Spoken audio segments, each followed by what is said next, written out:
Yeah, because we started walking down. On September 11th, 2001, farmers Kenneth and Nelda Brubaker I go with Sonny and she goes with Shirley. were on their way to Shanksville, Pennsylvania to pick up parts for their tractor. We heard on the radio that there was a plane coming, yeah, but they didn't say it was up here, you know. We didn't know it was close to Shanksville, you know. So close, in fact, Sonny and Shirley just happened to be driving by the right place at the wrong time. We heard an explosion, we see smoke coming up. There's fire coming out of the hole yet, you know. The trees were on fire, the firemen came, the tops of the trees were burning and stuff. I guess from the jet fuel, probably. The Brubakers were among the first to arrive at the location where United Flight 93 fell from the sky. There was so much debris in the trees, you know. We thought it was paper, but I guess it was luggage and stuff, you know. That day, police quickly dispersed the small crowd gathered near the crash site. The Brubakers left, returning only once in the last 20 years. But something about this year compelled them to make a meaningful visit. We just wanted to come and see because it happened 20 years ago. Yeah, I mean, it's hitting me now. It was a crazy day, you know. I experienced the events of September 11th with Ben Miles, who gathered footage of the crash scene that day for our TV news reports. That crater you see behind me, where all of those workers are. For the first time since the days surrounding the tragedy 20 years ago, It's the same, but it's not. Miles and I visited the Flight 93 National Memorial together, recalling the biggest story of our careers, I think that I did read that. but the smallest story of that day, amid all that also transpired in New York and the Pentagon. We were out here in the field and doing our thing, and just, I don't know, that day, I'm sure people were glued to the TV all day, and I wasn't.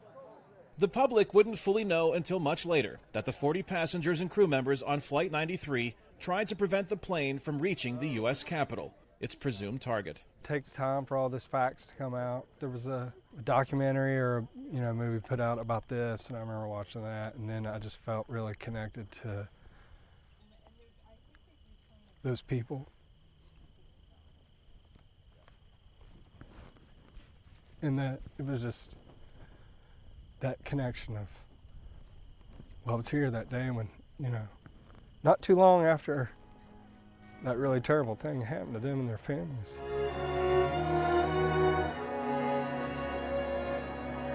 Miles joined those families for a candlelight vigil to honor their memory near the location of their eternal rest.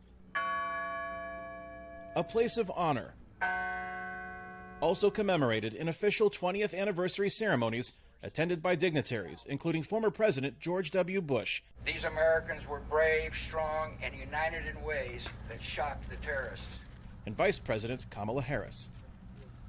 President Joe Biden and First Lady Jill Biden also visited, placing a wreath and walking the hallowed grounds with Flight 93 families. This would have been the closest you had ever been. Yes. For Ben Miles, time hasn't made it any easier to grapple with what happened that Tuesday in September 20 years ago. I just moved on, and you don't really think about it like every year for a day, for a little bit you think about it. But we went into the building, and they have all the displays. And yeah, it just hit me, It was just crazy time, It was a terrible day. Just one police officer came. The Brubakers say this visit to the Flight 93 National Memorial might be their last.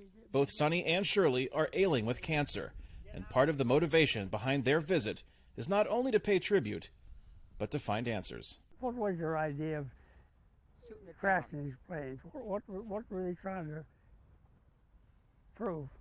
I think that's the question that a lot of people ask. Questions that linger decades after the attacks that transformed America. That's the trees beyond the crater. And the world. Kane, Farabaugh, VOA News, Shanksville, Pennsylvania.